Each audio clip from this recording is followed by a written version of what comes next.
Olá pessoal, segunda-feira, dia 2 de dezembro de 2019, último ano do mês, né? Segundo dia de dezembro, passou rápido o ano de 2019, você com a gente aqui no Ação e Reação, participando de vez em quando, ou todos os dias, pelo canal 11 da NET, 8 Vivo Fibra ou pelo www.tvconsantos.com, né? Hoje, nessa segunda-feira, estou aqui com o professor Cassione e o professor José Carlos Clemente, né? Temos aqui várias notícias aí, né?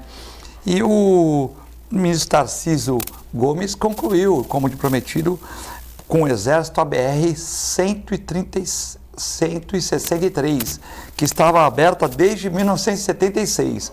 Tem uma rodovia lá em Belém, no Pará, né, onde atolava caminhão, que desde 1976 está para ser concluída, e o ministro Tarcísio, uma grata revelação aí, né, Tarcísio Gomes, ele concluiu com a ajuda do Exército o final desta rodovia, né? Bom, tiroteio deixa 14 mortos na fronteira dos Estados Unidos com o México, né? E também Portugal é eleito o maior roteiro turístico do mundo pela revista, né? Então, o Lula também foi condenado de 12 para 17 anos pela TR-4, porém só poderá ser em regime fechado, só poderá ser preso quando tiver o trânsito julgado, ou seja, quando passar por todos os recursos da ação, né? O Flamengo está em êxtase, Mano Menezes foi ele, o diretor de futebol do Palmeiras, foram demitidos, né? O Palmeiras que perdeu ontem, não achei que jogou tão mal, acho que a demissão do Mano foi pela derrota pelo Fluminense no meio de semana, porque achei que mandaram 2 bolas na trave, tal, teve um gol impedido, enfim. Mas é isso aí, né? O futebol, as coisas giram. Aqui no Santos, time jogando com raça, correndo, ganha de 2-0 do Chapecoense, mas está em crise. O Marinho, crise extra-campo, né? O Marinho declarou agora que tem 3 meses de salário atrasado, não salário, direito de imagem. Mas eu acho que é isso aí, continuar jogando bola e reclamar dos direitos de imagem, mas sem fazer corpo mole. Então os jogadores do Santos estão de parabéns, o Sampaoli também nessa questão está de parabéns também, né? Hoje temos aqui o Zé Carlos Clemente, médico, diretor clínico da Multimagem. Muito obrigado, Clemente, por mais uma segunda-feira juntos aqui. É sempre um prazer muito grande estar aqui. Na segunda passada não tive essa oportunidade. Sentimos a falta do Cassione na semana anterior, nós comentamos isso, inclusive, né? Então é sempre uma grande alegria. Sentimos a sua na semana passada. Isso, foi... Então é sempre uma alegria muito grande estar com vocês aqui e também com os nossos telespectadores, que sempre nos brindam com muitas perguntas, com uma grande audiência. Cassione, hoje é o dia do advogado criminalista e dia também do combate mundial à AIDS, né? Então eu queria parabenizar todos os advogados criminalistas em nome do professor Cassione, que os representa muito bem aqui a nível nacional. Muito obrigado, uma boa tarde aos caríssimos telespectadores e um grande abraço afetuoso no Clemente, que está de volta, e em você, que está sempre aqui. Sim. O dia do advogado é todos os dias, são todos os dias, porque na verdade todas as profissões são exercidas diariamente e às vezes nem sempre há o reconhecimento, porque todo mundo que tem uma impressão negativa do que seja a advocacia criminal acha que o advogado criminal é um profissional sempre a colocar na rua bandidos, quando na verdade não é isso. Eu, em 53 anos de profissão, e isso responde a uma pergunta que me fazem sempre: como é que se sente o advogado criminal quando defende um criminoso? Como é que consegue se sentir bem colocando um bandido na rua? Olha, em 53 anos, e dou-lhes a minha palavra de honra, em 53 anos de profissão, nunca tive o menor remorso das pessoas que eu defendi. Nunca. Porque uma coisa que o povo, de uma maneira geral, não sabe, é que o primeiro juiz da causa, antes até mesmo de a causa começar, o primeiro juiz da causa é o advogado. Por isso que nós somos chamados de profissionais liberais. Liberais por quê? Porque somos livres para defendermos ou acusarmos quem nós queremos. Então, eu vou aqui fazer uma confissão que já fiz algumas vezes e que pode ser testada, a veracidade. Qualquer pessoa pode ir ao fórum, procurar os processos em que eu trabalhei nesse tempo todo. Vai ter muito tempo perdido fazendo isso, porque são muitos. Primeiro, nunca defendi um autor de latrocínio, o sujeito que mata para roubar. Nunca. Nunca defendi um estuprador. Nunca. Jamais. Nunca defendi um traficante de entorpecentes. Mas como que pode? Bom, pode porque eu defendo quem eu quero. E houve casos em que havia honorários altos disponíveis para eu defender um traficante. Por exemplo, na época, a maior apreensão de cocaína que tinha acontecido até hoje na Baixada Santista. Foram 700 quilos escondidos num caminhão que trazia uma carga de coco do Sergipe ou de Alagoas, e os traficantes colocaram. O pai do traficante veio num jatinho do Mato Grosso, junto com o irmão dele, tio do traficante, foi ao meu escritório, era um dia 31 de dezembro, eu disse para ele: seu filho vai ser absolvido por qualquer advogado. A apreensão foi mal feita, a investigação foi mal feita, agora eu, pessoalmente, não vou defender.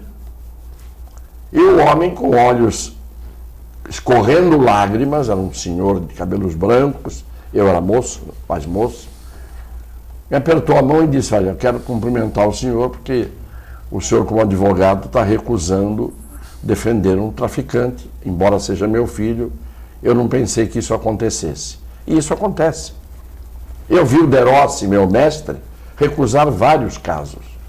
Então, quando você resolve defender, é quando você sabe que está havendo uma injustiça contra aquele chamado criminoso, ou quando está se dando a ele uma pena maior do que aquela que ele merecia. Porque fazer justiça não é só absolver ou não é só condenar. Fazer justiça é dar a César o que é de César, é dar a cada um o que é seu. Isso está na definição de justiça. Ars boni et equi, em latim, a arte do bom e do igual. Você tem que dar a pena compatível com o crime cometido. Então, o advogado criminalista, hoje, evidentemente, que no Brasil há mais de 600 mil advogados, tem de tudo, como em qualquer profissão. Então, tem o advogado que trabalha para o crime organizado, tem o advogado que fica rico, tem advogado que leva como cúmplice para dentro da cadeia e tira da cadeia informações, etc, leva coisas escondidas. Tem advogado que faz tudo. Mas como tem em toda a profissão, tem o desonesto e tem aquele que não tem vocação e que, na verdade, é um advogado bandido, como o bandido que ele vai defender. Então, que fique claro, muito claro, o advogado, normalmente, quando tem ética, quando tem formação, quando tem berço, quando tem vocação e quando não se vende, ele é um homem digno como qualquer outro. Sim. Isto é uma coisa fundamental. Além do mais, eu não fiz a minha vida toda advocacia criminal. Fiz cível e criminal. É que o criminal aparece. Se eu defendo um coronel Biratã Guimarães, o mundo inteiro viu isso, a notícia. Então, você aparece porque o processo penal, ele vai para os jornais, vai para a mídia, enquanto que os processos de natureza cível não vão. Então, se eu cuido de um caso cível, isso não dá notícia de jornal. De qualquer maneira, eu agradeço a referência que você fez, me tomando aí como um dos símbolos da advocacia. Se não for por merecimento, pelo menos é por antiguidade. Mas eu achei muito legal, porque você fez um comentário, e era uma pessoa que eu admirava muito, embora eu não fosse advogado, mas na sua colocação, mesmo sendo um centenário que era, o Sobral Pinto falava exatamente o que você falou. Exatamente, foi um monstro. Eu o conheci pessoalmente.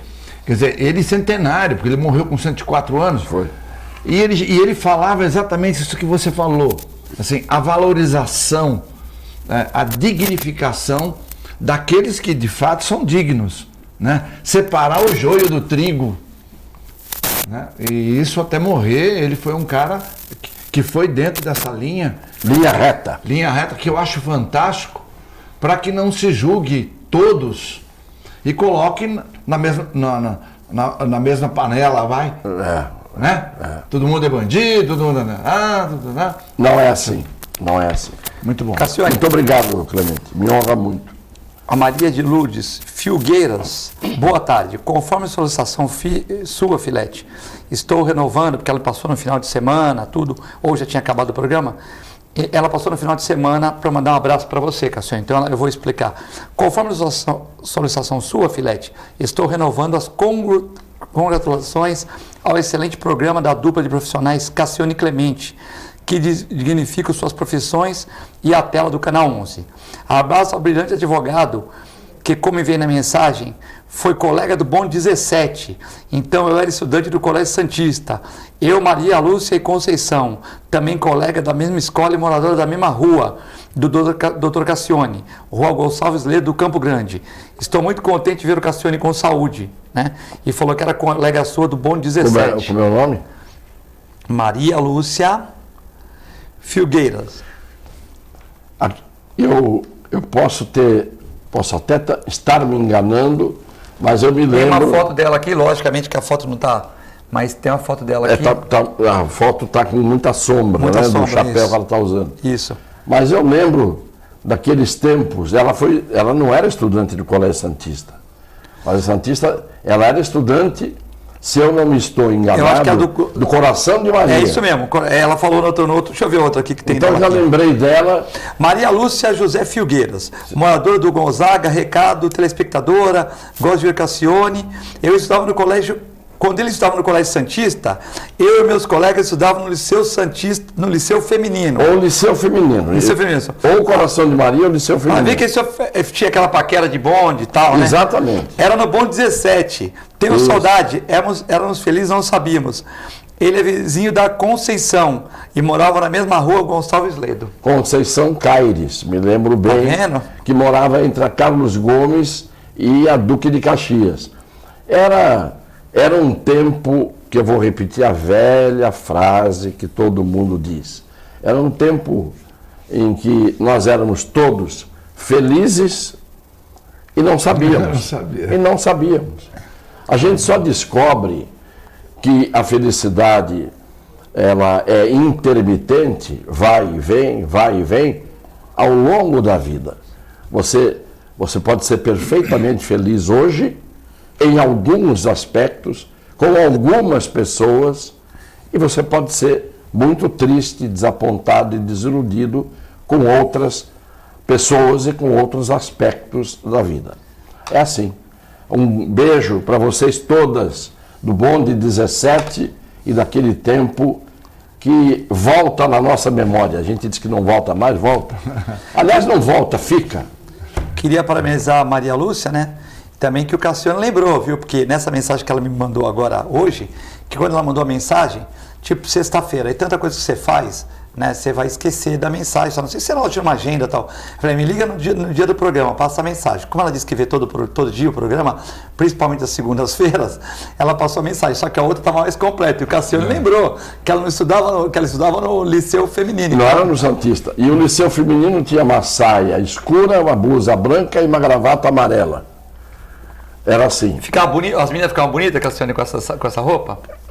Difícil não ter uma menina bonita quando se tem 14, 15 anos de idade. Sim, sim. Não é? Porque a beleza não é necessariamente apenas a beleza que a gente vê, que aparece. As pessoas irradiam, às vezes, uma beleza interior que faz essa beleza com que tudo seja bonito na pessoa que tem um coração bonito, uma alma bonita. E eu gostei do artigo do professor Cassione ontem, onde ele fala no AT Revista que o vô milionário, mas resumindo, A história é real, hein? Planeja para o neto uma vida de ele ter barcos, namoradas e viajar para a Europa e tal, mas não perguntou que o neto, assim, o que ele gostaria de ser. Porque às vezes a pessoa trabalha com o direito, veterinária, medicina, lixeiro, qualquer profissão, e a pessoa é feliz ali, né? Então a gente não pode idealizar a felicidade do outro, né? Até porque ele não conquistou nada, o menino, né? Era um menino novo. E o vô planejando um futuro para ele de prazeres, né? Não de conquistas, né? Então achei que foi muito bacana o artigo do Cassione. É o avô absolutamente imbecil. Exatamente. É o AT Revista de ontem, né? Vocês podem pegar aí na internet ou mesmo nos shoppings. Às vezes o AT é oferecido nos shoppings da região também, né? E você pode pegar o AT Revista nesses locais, quem não tem a tribuna de ontem. No fundo é que a gente... quando você tem neto, você idealiza realmente, né? Mesmo que você saiba das dificuldades futuras, você idealiza. E até o cara que fundou Abu Dhabi lá, né, ele, na verdade, o cara perguntou pro filho, escuta, nossa, que fantástico, né? O avô ter criado Abu Dhabi, começado a iniciar o negócio lá e tudo, pô, ele andava a camelo.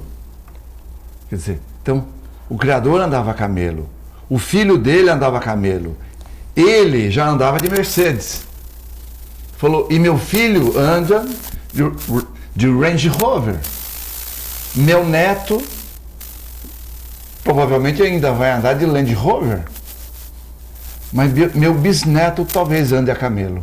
Ande de camelo novamente. Ele quis dizer, por quê? Porque as pessoas estão ficando mais folgadas, vamos dizer assim. Essa geração milenial, chamada assim, milenial, não tem mais aquela garra que lá atrás se tinha, né? E ele está falando isso de uma maneira assim, como se estivesse muito seguro, porque eu não sinto mais aquela garra que eles tinham, por mais, e aí vem o que você falou, por mais que nós queiramos idealizar algo bonito para eles, né? Tá dentro desse contexto. E então eu acho muito bonito. Outra coisa que eu acho muito bonita no Cassione, que a gente não vê falar, mas eu sei que no fundo ele fala isso, ele acredita nisso, e a gente não fala muito, não. A gente fala inteligência, QI, né? No QI, bom, o cara é inteligente, pô, faz continha fácil e tal. Aí depois veio a chamada inteligência emocional, né? O cara é esperto com algumas coisas e não é esperto para outras. Mas o Cassione fala uma coisa que me encanta. Eu falo porque eu acredito nela. É a inteligência espiritual. Que ninguém fala, mas é a inteligência espiritual. A capaz de se relacionar, de ter uma ajuda mútua. Que vai muito além da emocional, né? Essa emoção que ele sente, e isso ele já deixou claro pra gente aqui, quantas vezes que ele escreveu muitos artigos chorando. Verdade. Ou seja, de não enxergar a tecla. De não conseguir chegar à técnica. E a coisa era muito além do emocional aqui. Tá lá, muito no espiritual, que muitas coisas do que o Cassione escreve, e eu sou um leitor assíduo há anos e anos, você vê que tem muito de espiritual em dezenas ou centenas dos textos dele, né? Eu conheço pessoas que guardam o texto dele em envelope. Sim. Guardam em pastinha. Programa. Então, eu acho muito bonito esse negócio. Você fazer essa classificação. E daí é que vem a emoção. Eu acho que nesse contexto dele fazer essa idealização, no fundo tem um pouco de cada coisa dessa daí, né?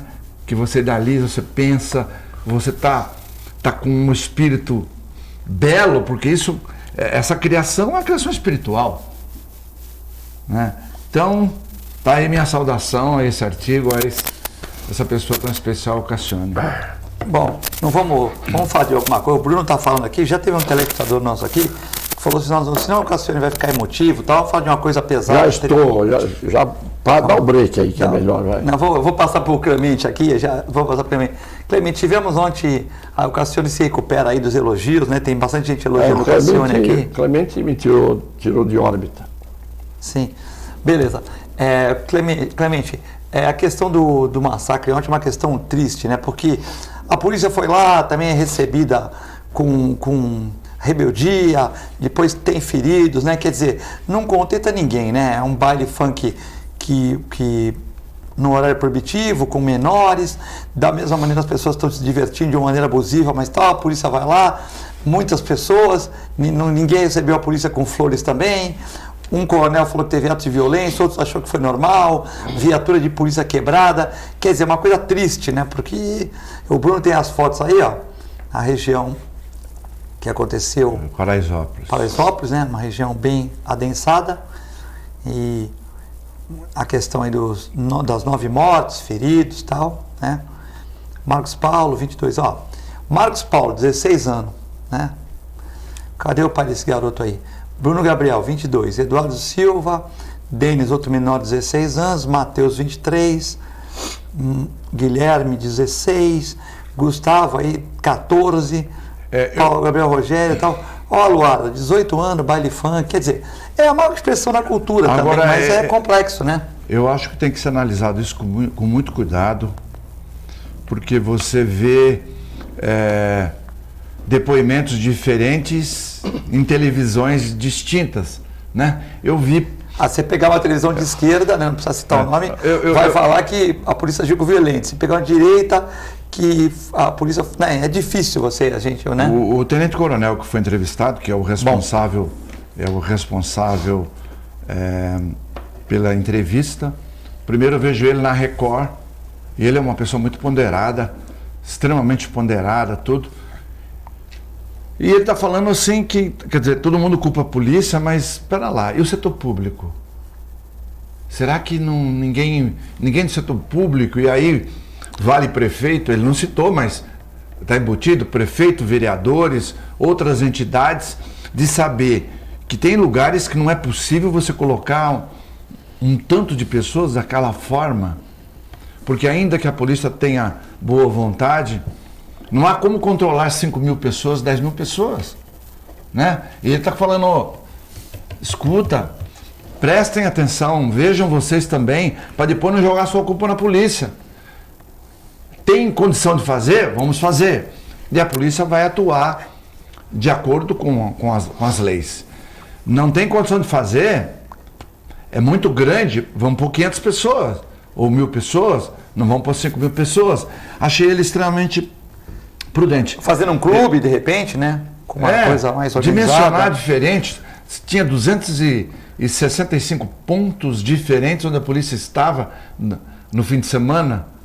E ela chega normalmente antes. Aí ele fala, não, olha, tem várias versões aí, mas a versão mais real a princípio, embora vá ser investigada, é esta. Aí contou a versão e falou, inclusive, tem carros depredados da Polícia Militar. E o repórter parece que meio que duvida. Ele falou, não, vamos lá. Pega, o repórter vai lá e mostra os carros todos danificados da polícia, tudo. Aí quando você vai ver isso na Globo, a Globo fala tudo o contrário. Exatamente o oposto, né? A polícia tirou primeiro, o pisoteamento ocorreu porque a polícia pisoteou, porque bateu, porque fez isso, porque fez aquilo. Então, eu acho que há que ter muito cuidado nessa análise, né, para não ficar sempre culpando a polícia. Porque hoje o que a gente está vendo no Brasil, tudo que acontece é a polícia, todo exagero da polícia, toda bala perdida é da polícia.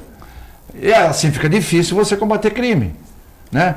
Da mesma forma que aí ele comenta... não pode ter exageros, mas também achar que toda a polícia é culpada, né? Não pode. Eu acho que tem que ter o bom senso aí, né? Analisar os fatos que ocorreram realmente, né? Os fatos que ocorreram, as provas, tem câmeras, inclusive, e a comunidade também tem que ajudar. Porque se a comunidade achar toda vez que uma polícia entrar para defender aquela comunidade que a polícia está errada, realmente não vai ter condição de defender a população. E vão continuar malhando a polícia, porque é a polícia que é culpada por tudo. Eu acho que tem que ter muita cautela nessa análise. Eu acho que ainda é muito cedo para falar que houve excessos. Cassione. Eu vinha ouvindo no carro, agora eu vinha para a TV, na Rádio Bandeirantes, a entrevista de um dos organizadores, um dos membros da comunidade, dizendo exatamente o seguinte, que as queixas dos moradores da comunidade com o barulho considerado infernal causado por esses bailes funks que acontecem lá em Paraisópolis, as queixas eram volumosas dos moradores que têm direito ao silêncio. Porque o direito ao silêncio de um se choca com o direito de fazer barulho do outro. Se eu tenho o direito de fazer barulho, como é que fica o direito daquele que quer ter sossego e ter silêncio? E a lei diz claramente que até é uma contravenção penal a perturbação do sossego público. Vejam, perturbação do sossego público. Ora, o que acaba acontecendo? O próprio morador hoje da comunidade, um desses moradores, estava dizendo que o baile não era só sexta e sábado, começava na quinta e ia até domingo sem parar, com uma multidão impressionante e com um barulho ensurdecedor. Primeiro que a gente, se for começar, Paraisópolis, que é aquilo que nós mostramos, e se puder voltar a imagem, eu gostaria que voltasse. Bruno, ele vai comentando, ele vai voltando a imagem, porque ele já estava em outro setor ali, mas... Isso que a gente está vendo aí, já não devia existir. Porque isto não é condição de gente viver encaixotada, entulhada em comunidades, que na verdade são favelas, como essas aí. Não é? Isso já não devia deixar acontecer. O poder público não deveria deixar acontecer.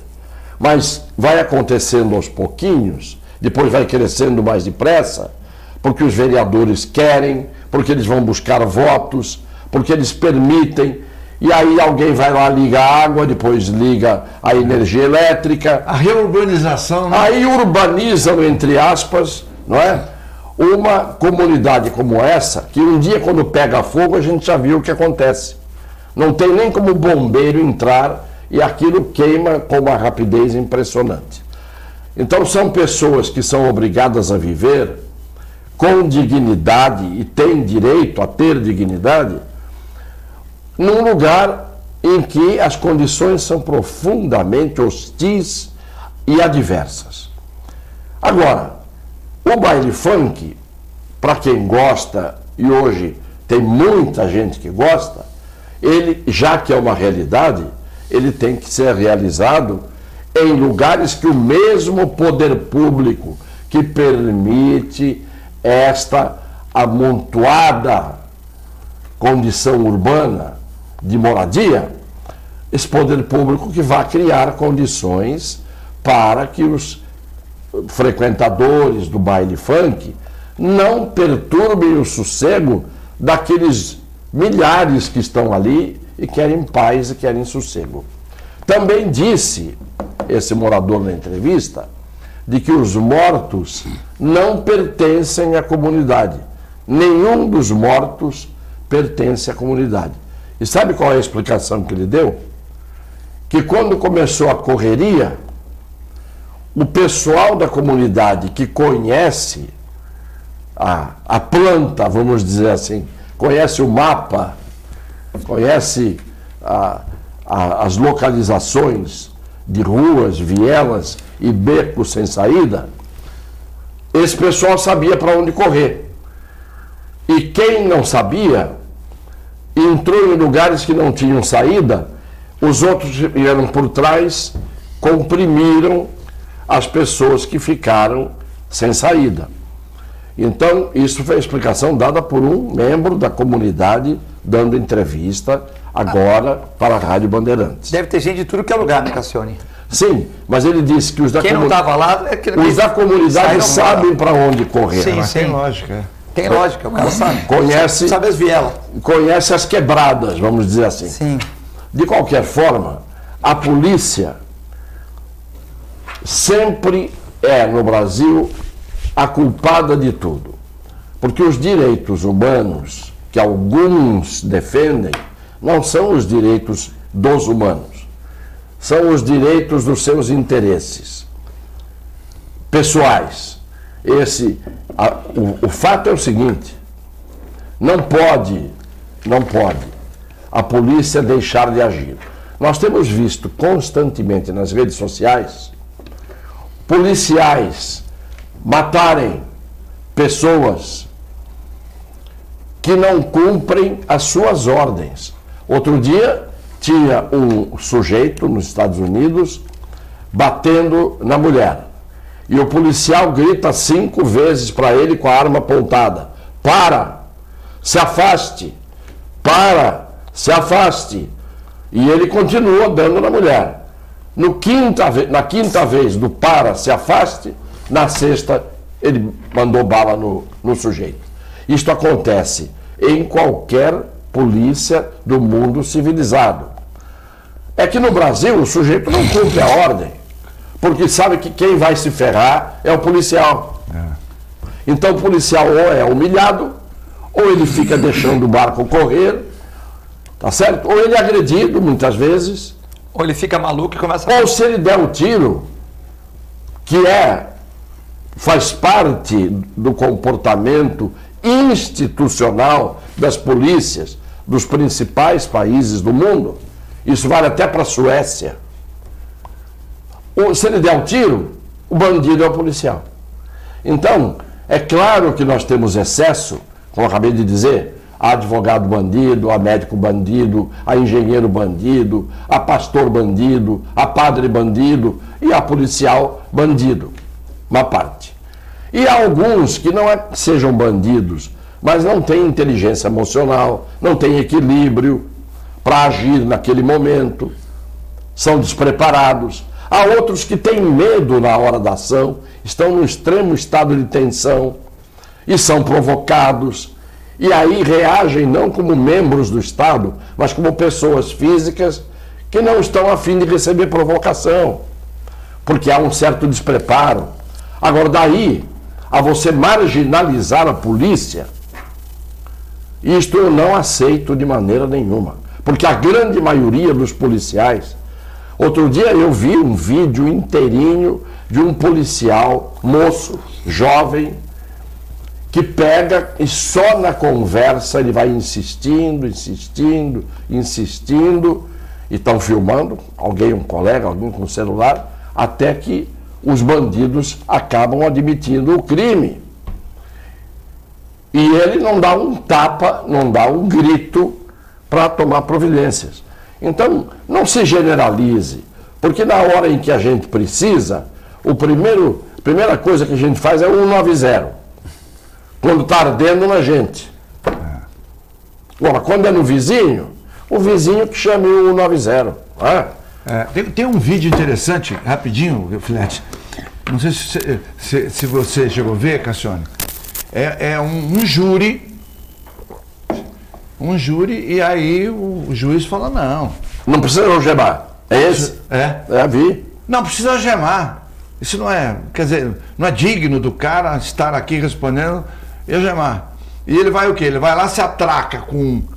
Não, aí tira a algema dele. Primeira coisa que ele faz é tentar tirar a arma do Tira a arma do policial para matar. E aí foi o quê? Todo mundo foi embora. Fugiu todo mundo. Só ficou a polícia. Não ficou o direito humano, não ficou o próprio juiz, não ficou ninguém. Claro. Só ficou a polícia. Então pera lá, Só o policial agarrado com o outro, que estava pegando a arma dele. Sim. Aí veio um segundo policial, e aí aparentemente, a gente não vê o fim do desfecho, aparentemente dominaram o cidadão prestante que foi desalgemado, não é? Porque não pode ser algemado. Por que não pode? Olha o que ele ia fazer. Você que está vendo o programa pelo canal 11 Anet, 8 Vivo Fibra, pelo www.tvcomsantos.com, pode mandar perguntas agora no programa ao vivo, né? Para o Dr. Cassione e para o professor Clemente, pelo 13 997 11 5545, modelo WhatsApp. Lembrando que o programa também é repetido às 23 horas e a 1h da manhã de terça-feira. Nós vamos ao nosso intervalo, é muito rápido, já voltamos.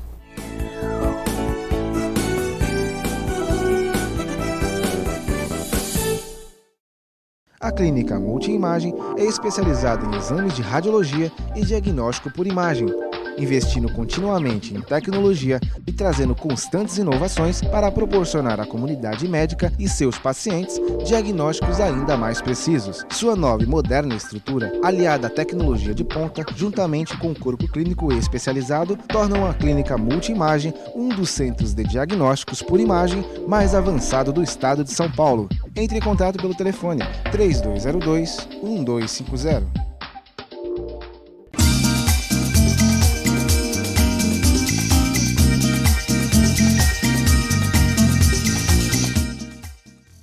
Para você curtir os melhores momentos, ter um tempo só seu, aproveitar a vida, cuidar do seu futuro e viver o presente da melhor forma, o Plano Santa Casa Saúde está sempre perto, cuidando de você.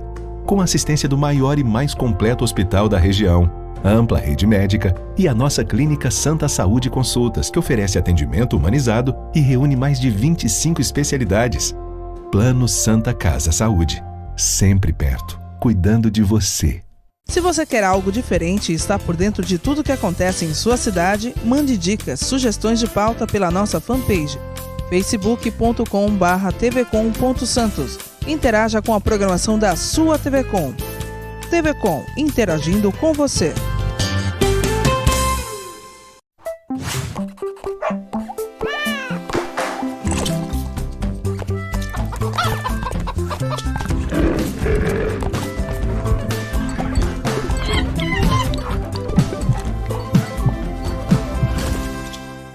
Olá pessoal, hoje vou falar para vocês que gostam de animais, que querem se inserir no mercado pet.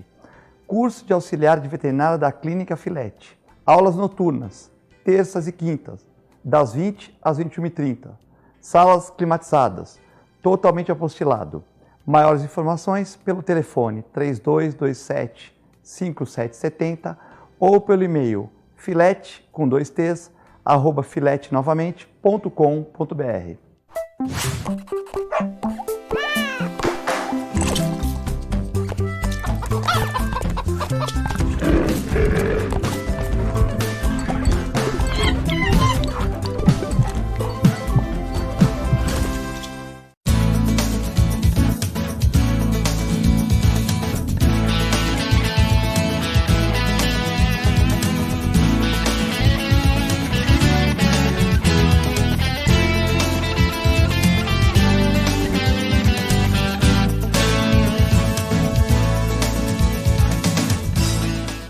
Agora os beneficiários do Plano Santa Casa Saúde contam com o novo 0800, oferecendo a você um serviço de urgência e emergência 24 horas, mais moderno, agilidade no seu atendimento e muito mais cuidado no seu socorro.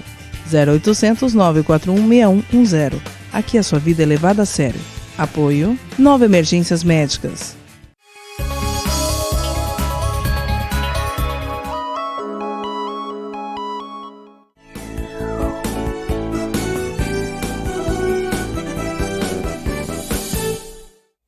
Estamos de volta na Ação em Reação nessa segunda-feira, dia 2 de dezembro de 2019, com o professor Cassione e o professor Clemente.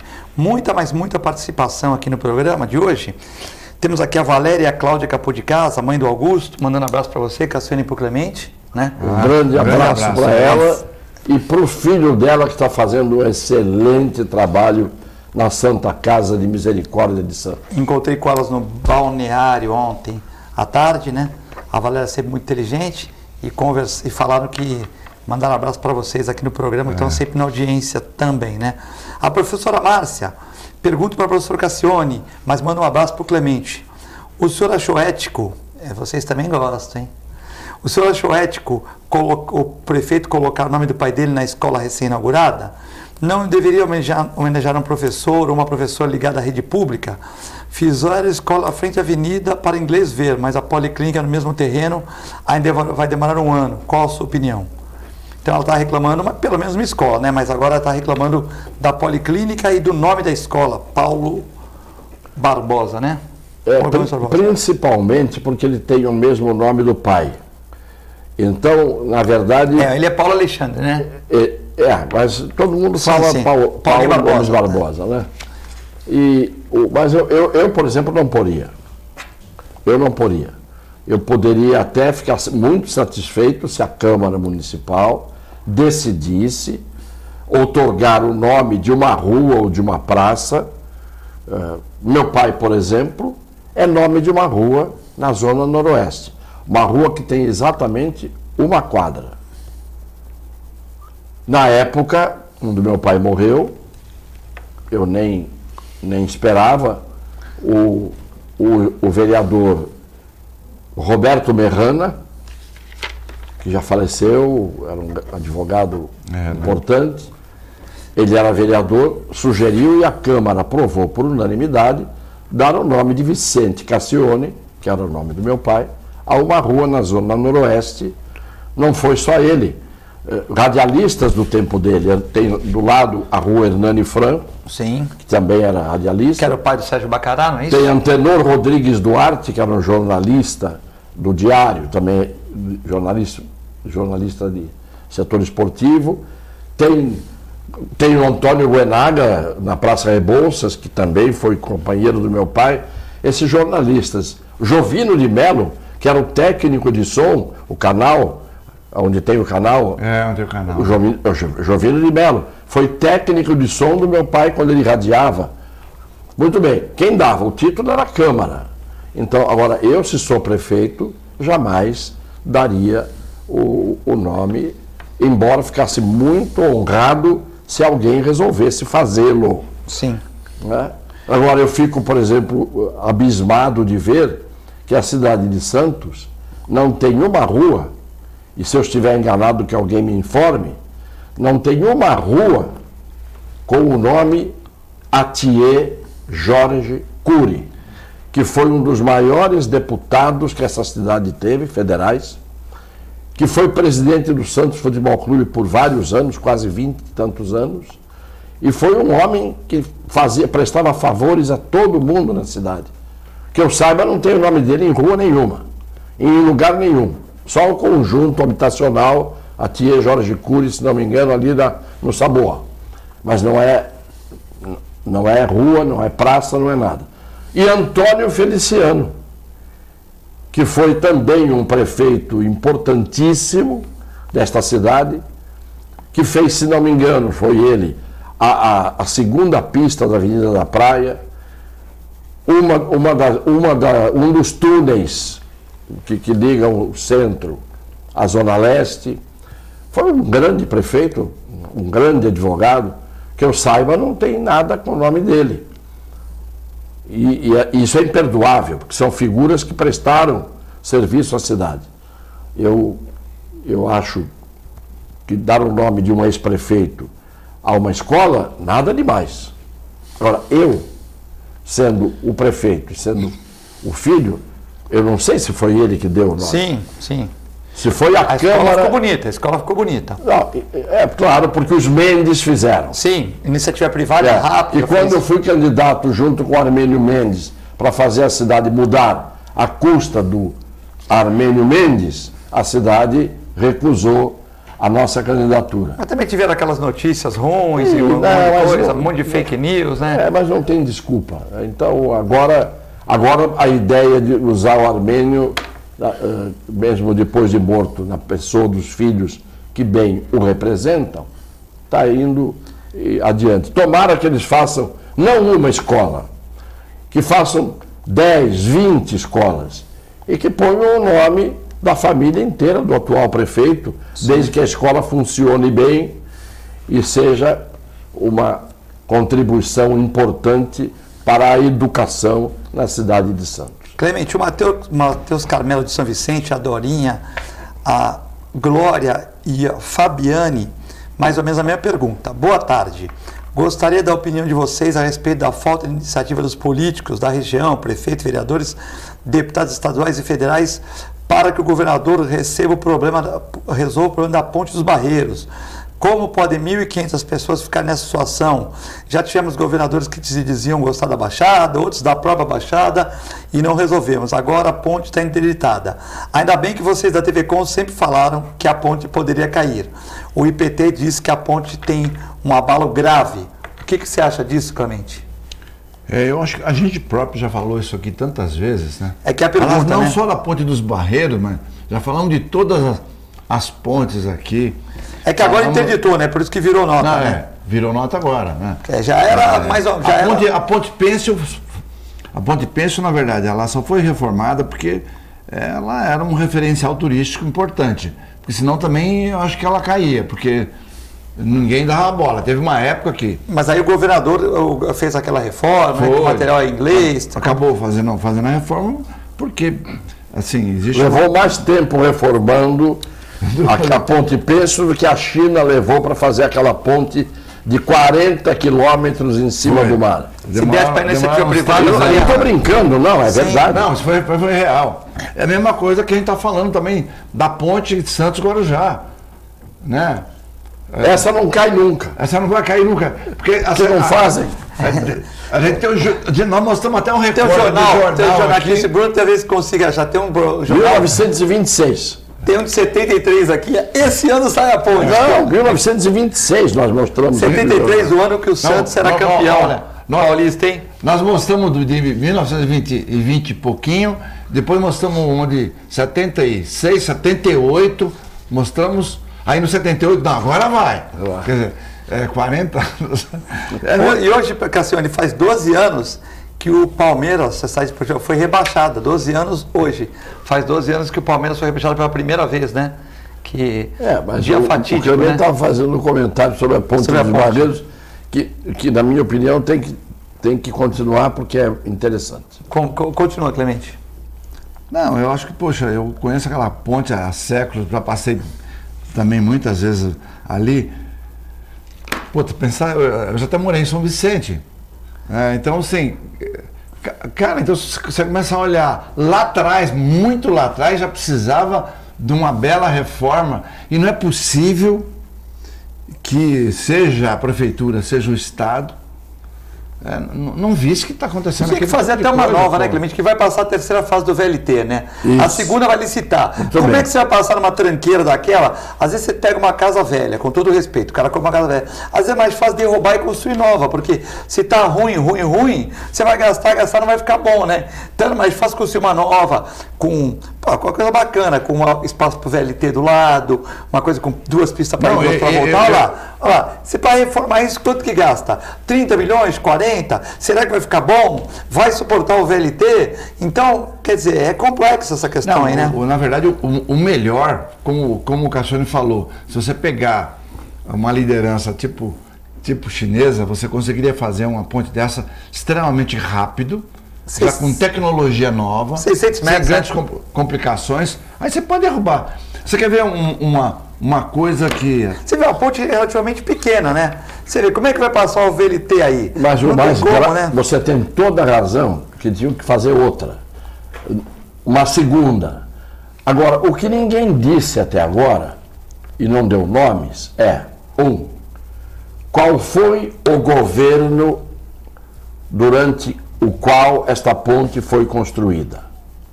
Porque a gente tem que ter memória das coisas. Qual foi o governo? Segundo, qual foi a empresa que construiu esta ponte? Terceiro, quem são os engenheiros responsáveis pela construção desta ponte? Quem é que fez o projeto desta ponte? Tem que colocar os nomes, porque se eles não estiverem em atividade, eles têm que ficar expostos. Porque qualquer idiota, e eu de engenharia não entendo nada, vê que esses pilares, não é só o desgaste que eles sofreram, Sim. E aí quais foram os omissos que não fizeram a manutenção. Primeiro, uma ponte não pode ser sobre um vão, um espaço desse, de água dessa largura, ela não pode ser horizontal. Esta ponte tem que ser curva. Por que ela tem que ser curva? Porque você tem que permitir a navegação. Você não sabe se um dia esta área vai ser finalmente usada para fazer o transporte coletivo hidroviário, ligando Santos, São Vicente, Praia Grande, etc, etc, etc. Porque é uma forma que em qualquer país do mundo você tem esse tipo de transporte. Tá aqui, Cassione. Construção, 1850, primeira ponte. Não, a primeira. Modernização, 1953. Data da abertura da ponte, 25 de abril de 1912. Modernização, 1955. Altura, largura, 4 metros e 60, comprimento de 600 metros. Ferroviário desativado em 2001 por perigo de queda. Bom, e aí depois? Aí veio essa. Ela foi modernizada em 53, mas a primeira ponte, ela começou a funcionar, ela levou 21 anos para... O quê? Ela levou... Porque início da construção, 1850. Término, 1911. Levou 61 anos para ser construída essa ponte. Sim, mas... 61. Depois modernizaram ela depois, em 1953. Esse modernizaram foi quando fizeram, ao que me parece claramente, você tem a ponte sobre o Rio Casqueiro, você tem uma ponte sobre o Rio Casqueiro que é uma ponte de concreto. E você tem uma outra ponte sobre o Rio Casqueiro, que é a antiga, por onde a gente passava quando ia para São Paulo e voltava, antes de fazerem a da Via Anchieta, que está lá até hoje, que é de assoalho de madeira. Eu estou dizendo, esta ponte de concreto que está aí, isso não foi feito de jeito nenhum em 1911, nem se fazia. Era o projeto da ponte pela Brazilian Railway, né? Sim, isso os ingleses. Os ingleses. Mas depois... eu estou falando a essa concepção. Mais próximo. 1953. Se foi em 53, já é um absurdo. Porque você pega a ponte que o Maluf fez, a ponte sobre o rio Mar Pequeno, sobre o braço de rio, braço de mar. O Mar Pequeno, ela é curva. Sim. Para permitir a navegação. Uma ponte que tem 4 metros de altura, o que vai passar ali embaixo? É que essa ponte foi construída em 55, canoa, né? Caiaque. É isso que passa embaixo de uma ponte dessa. Não tem condição de você passar com uma embarcação de transporte coletivo. Então, o problema é a falta de manutenção, o problema é a omissão, porque a ponte está completamente... Cada pilar sai para uma direção hoje. Está parecendo aqueles camaradas que ficam desdentados, não é? A impressão que você tem na ponte é que ela está com os dentes dela todos espalhados para todos os lados. Olha lá, como é que pode uma ponte dessa estar de pé? E mal cabe uma pessoa passando, se pudesse passar andando sobre as águas, bate com a cabeça. Só uma catraia, né? É por isso que eu estou dizendo. E a catraia... Paulo Jorge Costa falou que passou com o barco dele aí, mas o barco não passa aí embaixo. Falou que a ponte tá boa. Eu falei, tá boa como, Paulo? Pô, o PT falou que vai cair isso aí. Ele falou brincando, né? Não, mas o Cassiano falou uma coisa que você pega, independentemente de você imaginar transporte hidroviário, qualquer coisa nesse sentido, que seria interessante, seria mais um item. Né? Acabou com esse transporte. Não, e eu estou falando isso aí, depois tem o próprio aspecto turístico da coisa. Sem dúvida nenhuma. Porque se você pegar São Vicente, você tem, e eu estou falando isso porque eu conheço vários, você tinha vários clubes náuticos ali. O que aconteceu com os clubes náuticos? Quase que fecharam todos. Por quê? Porque a ponte pêncil é muito baixa. Então quando a maré sobe, os barcos não passam. Só barquinho pequenininho. Então onde que o cara vai botar o barco dele? Do Guarujá. Do lado do Guarujá. Lógico, isso não desenvolveu aquela região. A náutica ali de Rua Japão, tudo poderia ser muito melhor, né? Mas não foi por causa dessa ponte baixa. Você pegava, eu era sócio do Clube Bahia. Tem problema também da Bahia Yacht Clube, por exemplo. Ali tem trocentos clubes aqui, de um lado e do outro. Sim. O que aconteceu? Quase que fechou tudo. Faliram os clubes, por quê? E era ter problema da garganta do diabo. Além daquilo, tem problema da garganta do diabo ali, que tem que saber entrar na Ilha Porchá e tal. Mas quer dizer, já tem esse entrave. Como a ponte que de vez em quando a maré sobe, tu não consegue passar com a tua embarcação, fica difícil, né? Não, então você não tem como praticar, não tem lazer, né? O cara não emprega ninguém naquela região por causa da ponte pêncil, que foi sugerido até que subisse a ponte pêncil. Sim. Da mesma forma que a ponte dos Barreiros, que é o que o Cassiano está falando. Como é que você vai conciliar a parte, vamos dizer, uma parte hidroviária ou até o próprio transporte em si que tem que ser feito com uma parte náutica de... É que 55 não pensava em nada disso, né? Tem que explodir essa ponte e fazer outra. E eu estava achando estranho, e aqui está o dado, publicado pelo jornal Tribuna. A construção da Ponte dos Barreiros ocorreu por etapas, após muitas paralisações, foi falta de recursos, por falta de recursos. Somente em 1996, o governo do estado concluiu toda a obra rodoferroviária. Eu sabia que era muito mais recente. Eu peguei aqui, ó. Essa aqui é a quente, 1996. O Wikipédia aqui também falou que a primeira construção, mas a primeira era de paus ainda, tá? Sim, isso não interessa. Eu estou dizendo essa que vai cair. 1996. 20 anos. 20 anos. Tinha que ter feito uma coisa melhor, né, Cassione? Não é melhor, devia ter feito uma ponte. Fazia uma ponte de derruba essa daí. Pronto. Eles fizeram uma pinguela, um quebra-galho, uma gambiarra, entendeu? Que é o que se faz no Brasil. Só copiar a ponte do Mar Pequeno que dava bom. Vai ver qual foi a empreiteira e quanto ela ganhou para fazer essa ponte.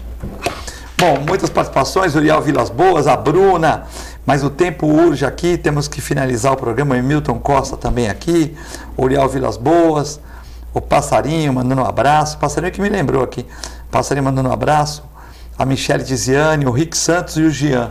Queria agradecer você, Clemente, abraço a todos eles, pela participação. Abraço. E desejar uma excelente segunda-feira a todos, né, com muita paz, fiquem com Deus e com a assistência à programação. Muito obrigado.